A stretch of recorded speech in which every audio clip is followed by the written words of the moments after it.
in the early days, was it the record labels or was it the bands in black metal who made it seem like there was a war between black metal and death metal? I think it was the media, not any labels really. Because the media wanted to have this trouble. I mean, we from the beginning, we've been inspired by... when we started the band, we were inspired by both black and death metal bands. I mean, if you go back whatever to 89 or 1990, I mean, look at one early Morbid Angel, Dayside or Immolation. I consider them to be black metal. They can call themselves death metal. And I don't care. For me, it's no big deal if it's black or death metal. As long as it's real black metal and real death metal, it's a thing, you know. Death metal vocals were the vocals of demons or monsters. So vocally, what are you trying to do for the vocals? The technique for me is actually not to have a technique, just to honor the content of the lyric. That's the most important thing. And then saying to myself what do I want to say and how do I want to say it, and that's it. What do you think about the high screeching of some black metal bands? It depends how it's done. Sometimes it's done with style, sometimes it's not. I've heard in advance of the new album, and there are just a couple of questions. For Whore Crown, there seems to be melody that has never really appeared before. Would you like to talk about that?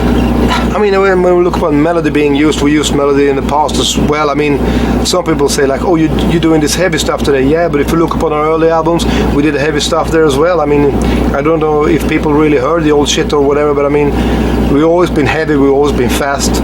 It's always been dark, but in different angles, in different directions, you know. And the song As a Garment has some psychedelic to it. Yeah. Is that the first time? I think we have psychedelic parts before, but maybe not in... I'm not sure if I would call it psychedelic, but...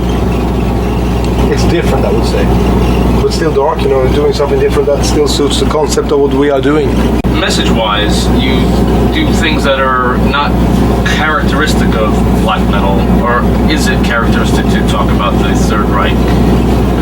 That's just maybe it's not very characteristical to do it, but I mean, we have a very strong theme or base or what we believe and what we do, but I mean, we also do a bit, we always have this historical part of the band as well, and some historical happenings just happens to create music or lyrics in our head, and we just bow down to that inspiration and creates music and lyrics dealing with those topics. Are you with us tonight? I'm not gonna let up there, you fucking fuckers! Are you with us tonight? Well then, join us now with Satan! Luxurious weapons!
Have you ever heard of NSBN? Yeah. Have you ever been accused of being an NSBN band? Probably we've been accused of everything from being this or that, and we could care less, you know. I'm convinced that you are not afraid of anything that is unpopular. Yeah. But have you ever been compelled to write maybe anti-Semitic lyrics? What is the difference between anti-Christian and anti-Semitic? I think it's a big difference. I mean, just read the lyrics and make up your mind. I mean, it's not that hard to understand. I guess first and foremost would be that Marduk is not a political band at any level, and that's that. We don't have to do anything with politics at all, so I don't know why this would be a problem for anyone. But in other countries, there is an anti-Semitic element. Which countries? Well, America, let's say. Okay. Or the NSBM bands Yeah. who are from America, Yeah. which I think are just imitators of Yeah. Europe. But I can't see that happening in Sweden because what impact has the Jewish faith had on the Swedish? We've always been. I mean, it's never lived that many Jewish people in Sweden. I don't really know, but I mean, Sweden is 9 million population, maybe like 15,000 Jews. I don't really know. I have no figures of how many Jews that lives in Sweden. But I mean, anti-Semitism has been around a long time, and it will probably always be around. So I don't know. I don't really care. All right, well, would you agree that it's safer to make fun of Christians than it is to make fun of? Yeah, I've been thinking about it. Not only Jews. I mean, when it comes to certain things, you could say whatever you want about a Christian. But if you would criticize anything else, you would get in big problems or whatever. Yeah. But some people say that if you criticize Jews, Yeah. your career is over. I don't believe that because I'm proof of that. Yeah. But I mean, it's natural to criticize whatever you live, whatever problem you have. But I mean, in Sweden, I don't ever see any other problems that what we ever had is the problem that we ever had is Christianity. So. And also, if you look at the later years of Marduk, we don't really make fun of religions anymore because it's done. I mean, we're finished with that. I mean, no Christian It's man done to or death. whatever organization could ever had any power over us. So, in a way, we finished up with that. We're going in other directions now. But where I was going is there is another level of religion, and that is the Muslim level, Yeah. where you can actually get killed. Or do you believe Yeah. that that's not really true? Yeah, sure, you can get killed. So, You could get killed being a doctor doing abortions as well, you know. I have a hard time to understand bands that go in the studio and record an album and then like, now we're going to write the lyrics. We work a very long time in advance with lyrics to make it become a unit, that music and lyrics really become one, you know. we talked about this privately. I'll ask it again. Dark Throne was known. Every time a new Dark Throne album Yeah. comes out, you know what you're getting. Yeah. Same thing with Marduk, but more so now these days with you. Yeah. I mean, we don't sit down and plan like we have to do an album that sounds like this or that. As I told you before, we don't have any desire to become a space jazz band just to be different for the sake of being different.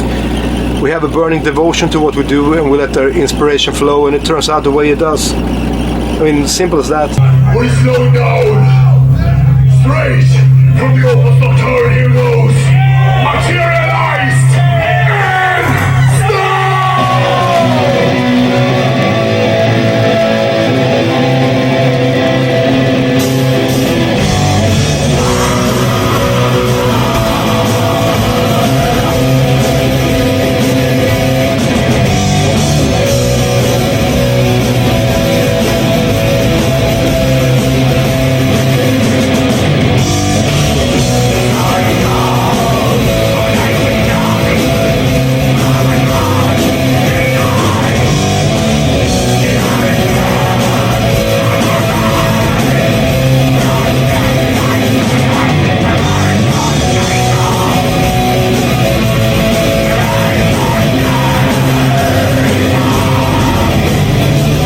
If I look upon the scene, it changed for the good, for the bad, whatever. If you see it in different angles and different perspectives, I mean, you get so many crap bands that just ride the waves of what other people create, and while some people that really deserve it get the respect that they deserve. You know, I mean, I don't care about this band or that band, but it's both good and bad, I would say.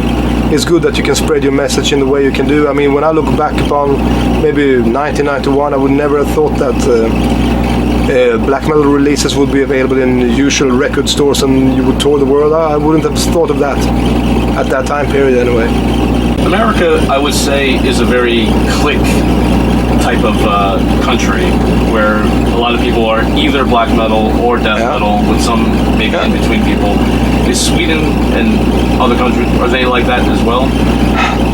I mean, people are different everywhere. Some people probably are, while some people that have a brain, they see the aspects of both black and death metal and don't make a problem of it. I mean, it shouldn't be a problem, you know.